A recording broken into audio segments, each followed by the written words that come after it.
Doctor plus channel viewers அனைவருக்கும் வணக்கம். இன்னைக்கு நம்ம வாத நோய்களை பத்தி ஒரு டீட்டெயிலா இந்த வீடியோவை பார்க்க இருக்கிறோம். வாத நோய்கள் அப்படின்னு சொல்லி பார்த்தோம்னா இன்னைக்கு நிறைய பேர் நம்ம கேள்விப்பட்டுக்கிட்டு இருக்கிறோம். இப்போ பாத்தீங்கன்னா பக்கவாதம் அப்படின்னு சொல்லிட்டு ரொம்ப அதிகமா மக்கள்கிட்ட கேள்விப்படுறோம். நம்மளுடைய முன்னோர்கள் ரொம்ப அருமையா ஒரு விஷயத்த சொல்லியிருந்தாங்க. 3 தோஷங்கள் அப்படின்னாங்க. வாதம், பித்தம், கபம். இந்த 3 தோஷங்களும் ஒருத்தருக்கு இல்லாம அதை சமமா வச்சுக்கிட்டா அது நம்ம எந்த நோயும் இல்லாம நம்ம ஆரோக்கியமா வாழ முடியும்.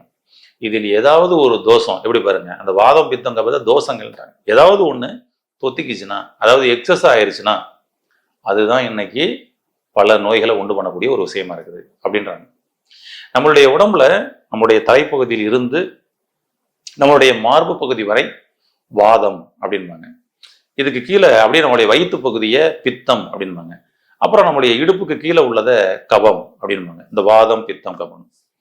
பட் இது சில நம்மளுடைய முன்னோர்கள்ல சிலர் இது அப்படியே இந்த பக்கம் கீழே நம்முடைய இடுப்புக்கு கீழே வாதமாகவும் இது பித்தமாகவும் இதுக்கு மேல உள்ளதெல்லாம் கபமாகவும் அப்படின்னு. நடுவுல தாங்க பித்தம், சரிங்களா? இந்த மேலும் கீழும் இந்த வாதம் வர்றதுல மிக முக்கிய பங்களிப்பு என்னன்னா காத்து தான். இந்த காத்து பாத்தீங்கன்னா நம்மளுடைய உடம்புக்குள்ள ஒரு 10 விதமான காத்துகள் சுத்துது. உடம்புலயே 10 விதமான காத்துகள் அப்படின்னு. நம்முடைய உயிர் சக்தியே 28 விதமான உயிர் சக்திகளாக உள்ள உடம்புக்குள்ளேயே பிரியுது. இது பாத்தீங்கன்னா நம்மளுடைய ட்ரெடிஷனல் மெடிசன்ஸ்ல மட்டும்தான் இப்படி ஒரு ரிசர்ச், இப்படி ஒரு சயின்ஸ் ரிசர்ச் பண்ணி கொடுத்தாங்க. உயிர் சக்தியானது நம்ம உடம்புக்குள்ள 2 விதமான உயிர் சக்தி உள்ள போகுது.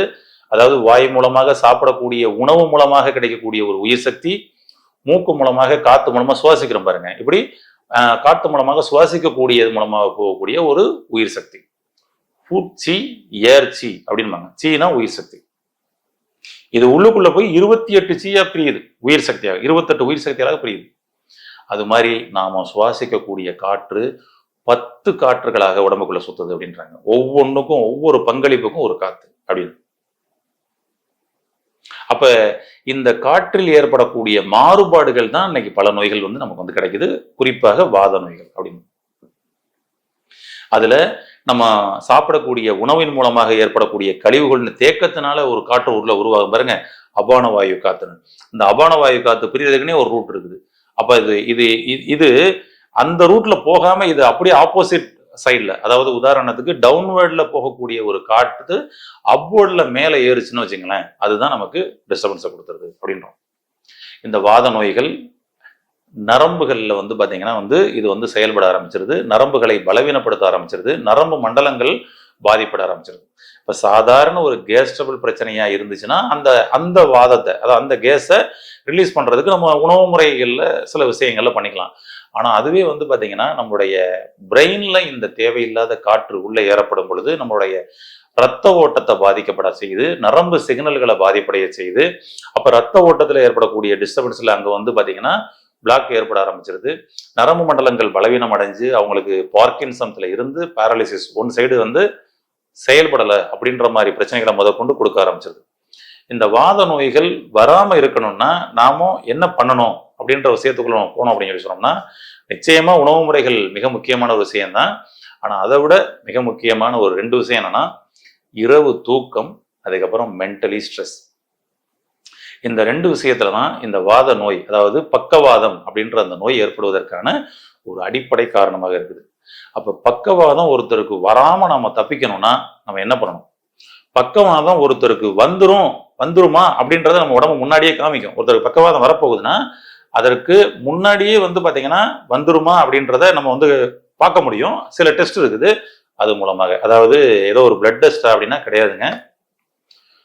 பிளட் டெஸ்ட் மூலமா பாக்குறதுல நீங்க உங்களுடைய கொலஸ்ட்ரால பாத்துக்கலாம். எக்ஸஸா தேவையில்லாம ட்ரைகிளிசர்லாம் கூட இருந்தது அப்படின்னு சொல்லி சொன்னோம்னா அதெல்லாம் உள்ளுக்குள்ள அடைச்சு அது ஸ்ட்ரோக் வருவதற்கான வாய்ப்புகள் இருக்குது, சரிங்களா? நம்மளுடைய உடம்புல ஒரு குறிப்பிட்ட புள்ளியில நீங்க அழுத்தி பார்த்து உங்களுக்கு பக்கவாதம் வருவதற்கு வாய்ப்புகள் இருக்குதா அப்படின்னு சொல்லி செக் பண்றதுக்கே ஒரு லொகேஷன் இருக்கு. மீண்டும் திரும்பவும் அங்கேயே அழுத்தி அதை நீங்க சரி செஞ்சுக்கவும் முடியும், வராமல் தடுக்கவும் முடியும். ஐயோ, அப்படி ஒரு லொகேஷன் இருக்குதா அப்படின்னா நிச்சயமா இருக்கு. இதெல்லாம் நம்மளுடைய முன்னோர்கள் அன்றைக்கு ஓலைச்சுவடியில எழுதி வச்ச ஒரு விஷயம். இன்னைக்கு மக்களுக்கு அது கிடைச்சிருக்கு. எங்க அழுத்தி பார்த்தா நம்ம வந்து பக்கவாதம் ஒருத்தருக்கு வருமா வராதான்னு கண்டுபிடிக்க முடியும் அப்படின்னா, நம்மளுடைய கைகள்ல இந்த கட்டை விரல் பக்கமாக, ஓகே, அந்த கட்டை விரல் பக்கமா வரக்கூடிய முழங்கை மடிப்பு ரேகை அப்படி எடுத்துங்க.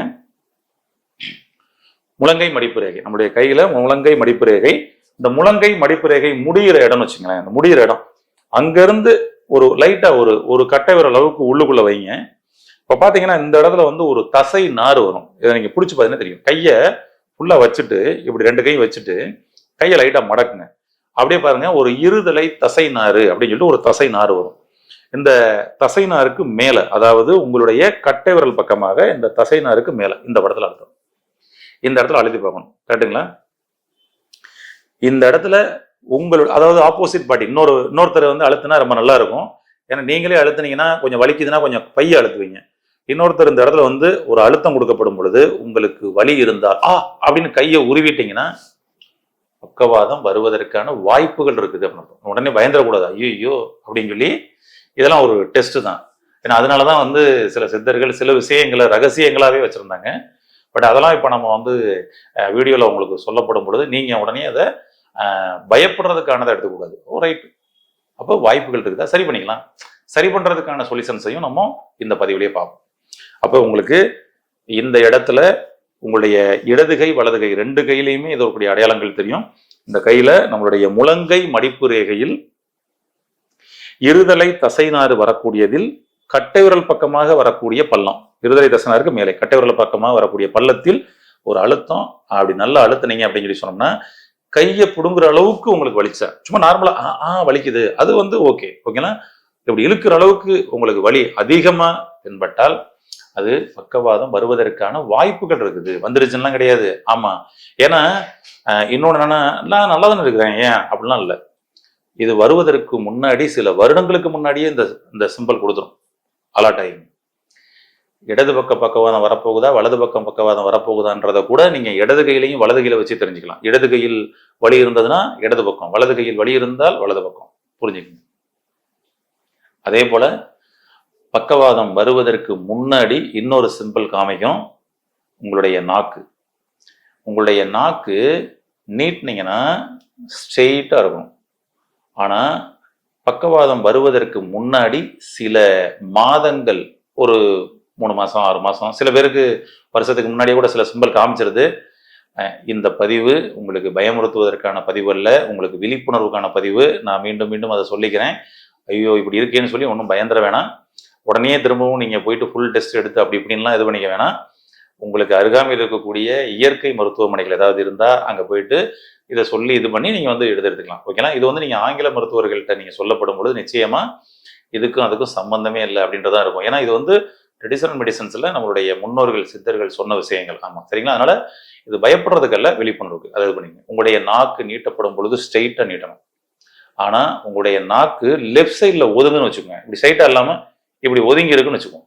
சில பேருக்கு ஒதுங்கி இருக்கும் நாக்கு வெளியே நீட்டினா, சில பேருக்கு ரைட் சைட்ல இப்படி ஒதுங்கி இருக்கும். நாக்கு நீட்ட சொன்னோம்னா இப்படி நீட்டுவாங்க நாக்கு. திரும்ப க்ளோஸ் பண்ணிட்டு திரும்ப நீட்டுங்கன்னு சொல்லுங்க. திரும்பவும் நாக்கு நீட்டும் பொழுது இப்படி ரைட் சைட்ல அப்படிதான் ஒதுங்கும். உங்களுடைய நாக்கு இடது பக்கத்தில் ஒதுங்கினால் இடது பக்க பக்கவாதம், வலது பக்கத்தில் ஒதுங்கினால் வலது பக்க பக்கவாதம். அலர்ட் ஆயிடுச்சு. நீங்க வேணா பக்கவாதம் வந்தவங்களுக்கு செக் பண்ணி பாருங்க.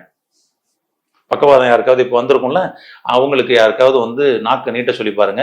ரைட் சைட்லனா ரைட் சைட்ல நாக்கு போயிருக்கும், லெஃப்ட் சைட்னா லெஃப்ட் சைடு நாக்கு போயிருக்கும். இது வருவதற்கு முன்னாடியும் இப்ப ஃபுல்லா திரும்பி இருக்கும், அவங்களுக்கு லைட்டா திரும்பும். அப்ப நீங்க அலர்ட் ஆகிக்கலாம், ஓ ரைட்டு அப்படின்னு. அப்ப என்னங்க பண்ணணும்? கரெக்டு தான், இந்த மாதிரி ஒரு சில சிம்பிள் காமிக்குது, என்னங்க பண்ணணும்?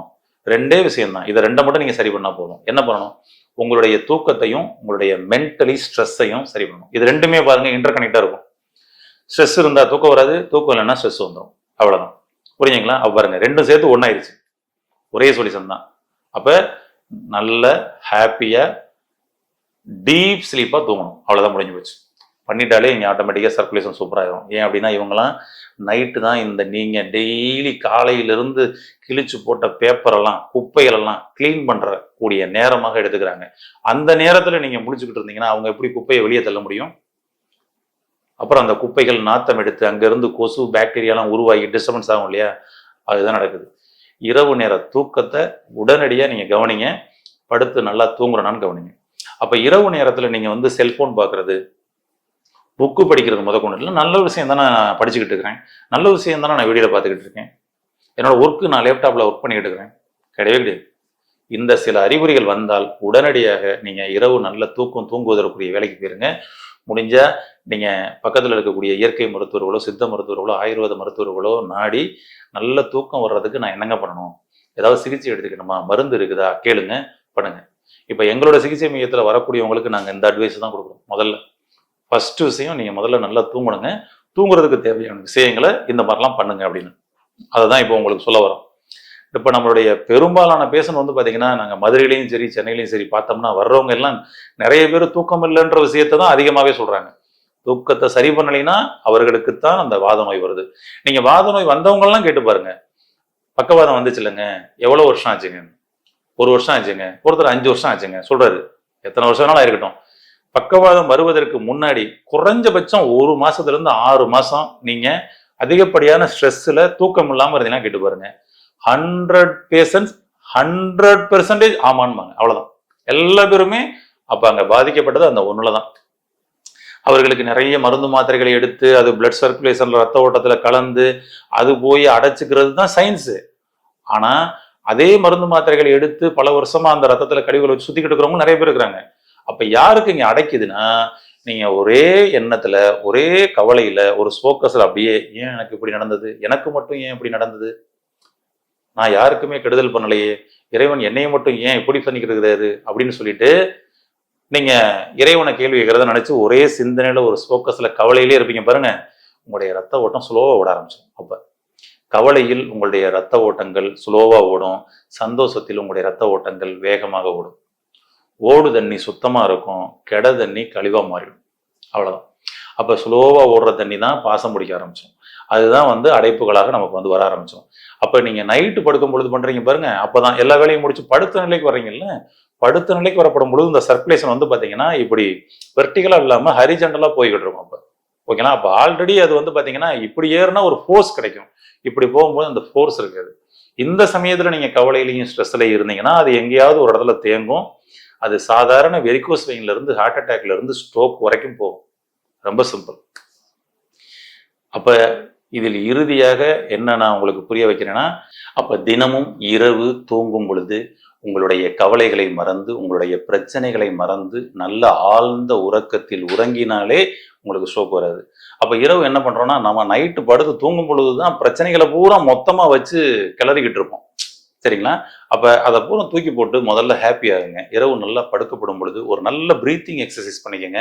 ஒரு நல்ல மூச்சு பயிற்சி பண்ணி நல்ல oxygen flow, carbon dioxide வெளியேற்றுறது இதெல்லாம் பண்ணிட்டு அதுக்கப்புறம் போய் படுத்து தூங்கி பாருங்க. நல்ல தூக்கமும் வரும், ஸ்ட்ரெஸ்ஸும் வராது. ரொம்ப சூப்பரா இருக்கும். உங்களுடைய ஸ்ட்ரெஸ்ஸை போக்கி இரவு நல்ல ஆழ்ந்த உறக்கம் உறங்கி என்றென்றும் பக்கவாதம் வராமல் அனைவரும் ஆரோக்கியமாக வாழ வாழ்த்துக்கள். நன்றி.